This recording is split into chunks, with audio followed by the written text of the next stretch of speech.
What's up, Hudson Nation? Today I'm joined with a very special guest. We have USC legend, elite NFL defensive back, track phenom, the one, the only, Adoree Jackson in the house. What's happening? So we're going to kind of pick at his brains a little bit. We're going to talk a little bit about football, a little bit about hot tubs, and get to know this guy a little bit better. So I guess the first thing I'll ask you is, what's something Hudson Nation should know about you?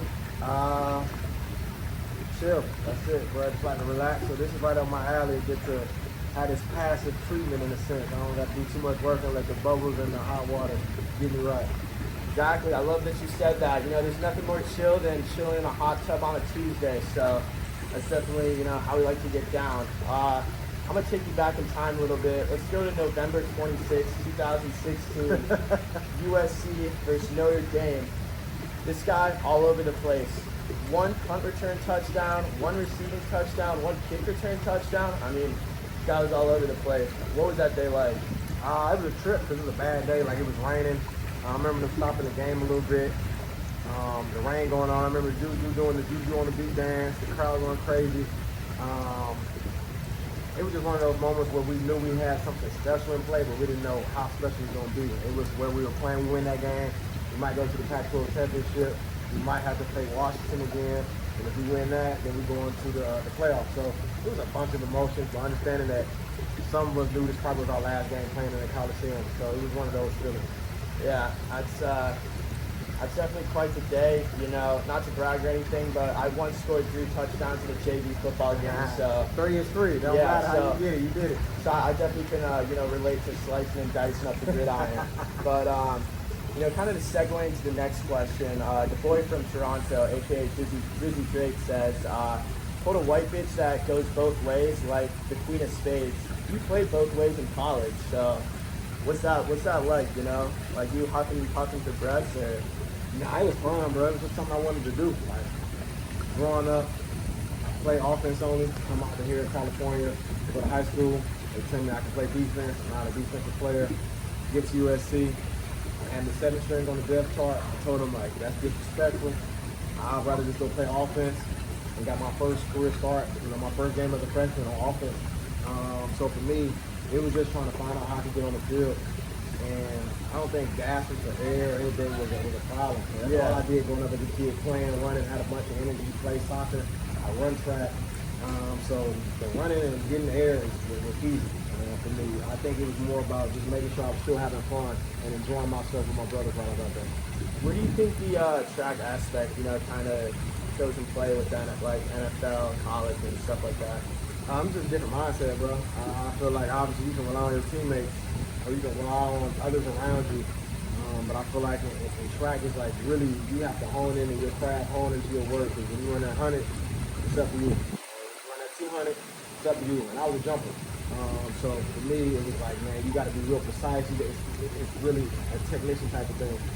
So I think it just had my mindset ready. And then you're going against elite players, rather than in high school or college, you might just go against guys in your conference. In this track, you're going against everybody in the world, everybody in the nation. You know what I mean? Trying to figure out who's the best and who's better. So I think it just builds your mindset, builds that toughness that you need. Obviously, the speed, agility, and everything else comes into play. I like that. So let's start to segue towards the NFL. Talk about your rookie year. What do you think? What was your favorite moment from that year? Being closer to home. I really think my parents got to see me play in Illinois. Tennessee was like 4 hours away. So having my parents there every home game, even some away games because it was close around, I think that's probably the best part about being a rookie. I was Illinois, went all the way to California. That's 1,800 miles away. And now I'm roughly 200, 300 miles away from my family now. We just drive, prepare for flight. Got to see them all the time, man. Regardless of what we did, we went to the playoffs. We beat Kansas City, being down 17 points in the second half, and come back and shut them out to win and go to the next round. Like, all that is cool, but to be around my family and my loved ones, bro, that's probably the best thing to have them enjoy that moment. Yeah, so one thing I've definitely noticed, you're a very fast guy. I mean, I'm sure we all know that. We'll talk about, maybe we could call you the zookeeper, because you did a pretty good job locking up the cheetah in 2019. You know, what's like the leverage to covering someone like Tyreek Hill? I mean, it's like the game within the game. We were talking earlier before this about what game do we play in the locker room, and I said 7. And I feel like the game of football is a game of chess. Obviously, the end game is the end game. You may start and have a great one play, or you can finish the game on strong.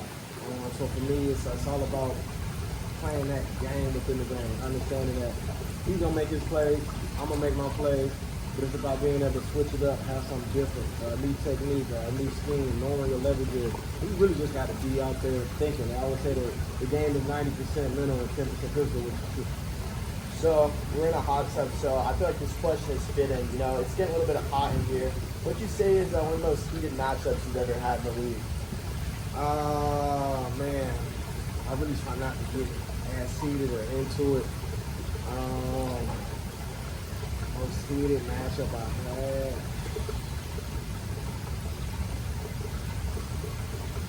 I know that maybe when man, I'm trying to think, but that's a good one. I really don't try to get rowdy, you know what I mean? Yeah. I try not to. But the game I probably talked the most trash and we were going back and forth.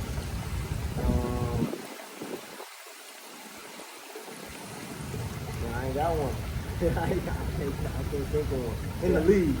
But in college, man, anytime we played anybody that I knew from high school or anybody that thought that, you know, obviously FC maybe give them the offer and they thought they deserved it, but they come in there talking cash, and, you know, you got to talk back. So I think more for me, I don't like to get rowdy.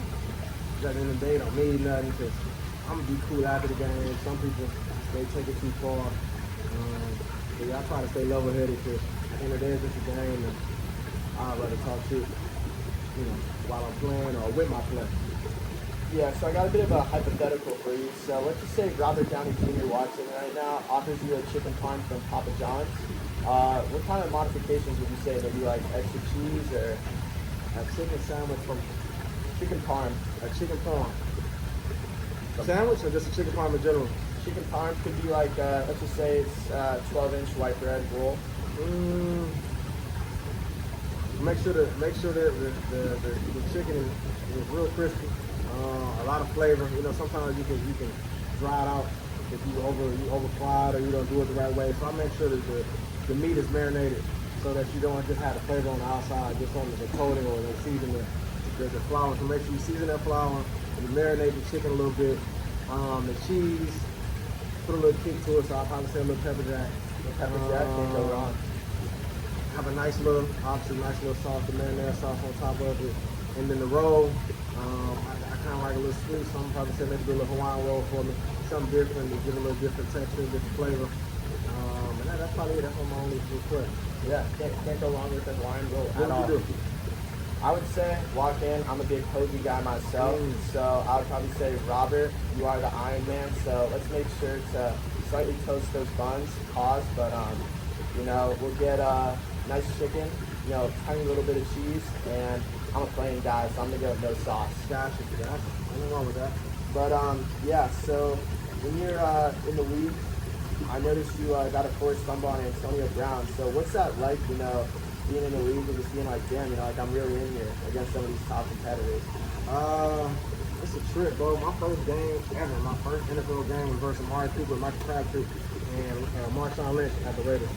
So, like that, when I played them, the Steelers was Thursday night game, so it was a little bit later in the year. So it's like, all right, I don't want to say I'm used to it, but I'm used to these moments. Yeah. And then it was a different feeling because at that time, Judy was there. That was our first time going against each other again since high school. We always played with each other at USC, so to have that matchup, it was like more of a like, all right, this is a reunion type of to be have fun with my guy. And obviously, I had to stick Antonio Brown majority of the game. He made some plays. I made my plays.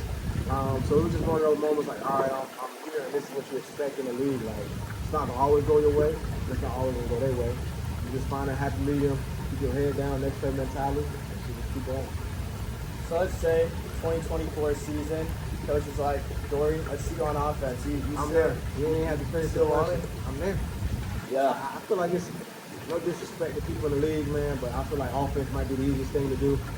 There's so many rules now. You can't chip or hand check anybody after 5 yards. They might call it legal contact. Obviously, everything is catered to the offense. It's directed to the quarterback. You can't really hit the quarterback like that. You can't really hit the receivers like that. So I would go on offense in a heartbeat, playing the slot, because 9 times out of 10, somebody playing on. A lot of people may be in zone. Even if you're a man team, you gotta switch it up to zone. You can't play man all game. So I can get my little touches in and have fun. So, like, throughout your NFL career, you probably played with a lot of, like, cool guys. Who would you say is, like, the most interesting teammate you've ever had? The most interesting teammate that I've ever played with.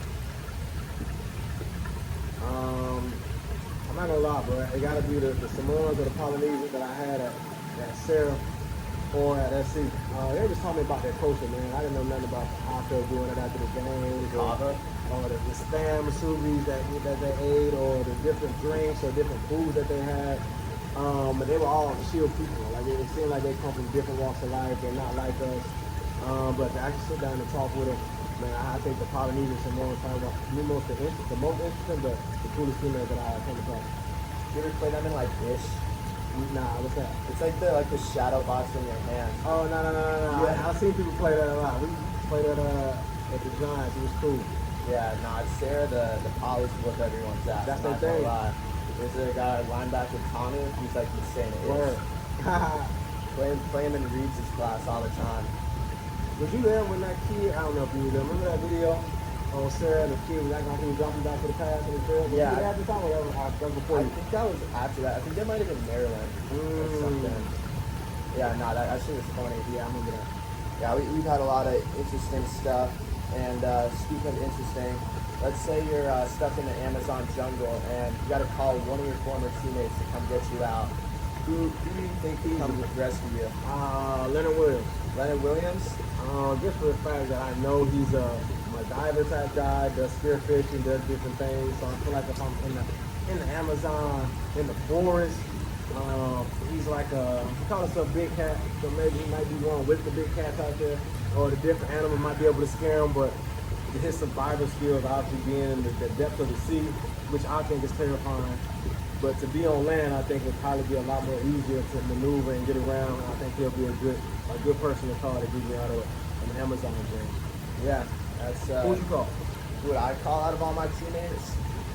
I'm about to say all your teammates is high school, so I mean I don't know. Maybe. I'd say I'd probably have to call Zach Williams. He's a wide receiver committed to Utah. Oh yeah, I heard about that. Yeah, he wore number 2 this year. I don't know. I trust that guy. He's legit. Poly. Very locked in guy. If not, probably this guy named Jagger. He used to play defensive line for us. He's another Poly. I'm on the same wave as you. I trust the Polys. What Sarah coach would you call? What Sarah coach would I call? Ooh, that's a good question. I don't think I would call Coach. I don't think I'd call Coach Pinky. Tank, man. No disrespect to Tank, but yeah. Can't do it. I mean, honestly, I might have to call Coach Biggs over there, but in terms of on the football team, I would say I'd call Brandon. Brandon Berger. That's a trip. Put that dude on that side. With my safety, when I was a senior high school, while he was a freshman, I had a pick six, 100 and something yards. I remember that in the playoff game. What's their coach would you call? Marv, that's my guy. Marv? Yeah.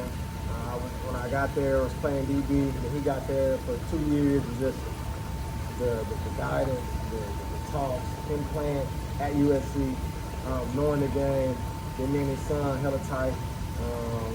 So it's like, man, I feel like he wouldn't put me in no harm, and the vice versa. I wouldn't put him in no harm. Yeah, so let's talk about that pick six versus the Eagles. You know, what does that feel like? Man, that was my first one. So 7 years in the league, did my first pick six. Before that, my only pick six prior to that was 2015. We went up to Cal, first year of golf in them. So to have it 7 years later, it's one of those things where like, man, you pray for stuff and obviously you want things to happen in the fashion that you want them to. And the Lord works in mysterious ways. So to have that as my first one, was being on Christmas, you know, everybody watching. And it's a way just to see how the crowd reacted, like, oh, it was hella loud because we were down by, let's say, 14, and now we're chopping away, damn near coming back. So to see how the stadium, the things shifted, man, and to know, like I said, man, I prayed for this, and it happened 7 years later, I wouldn't ask for it any other way. Yeah.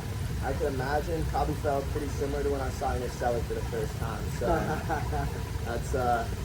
that's definitely quite a surreal moment. And I would say, lastly, let's go through your whole sports career. What do you think was your favorite like moment where you're just like, wow? Man, no cap, I was in Pop Warner, so my favorite moments is my dad used to always bet me. Like, he scored 3 touchdowns. I'll take him to David Buster. And this is in Pop Warner, so I was in not 5th grade, I was in the 6th grade when this happened. No, 7th grade or 6th grade, whatever it may be.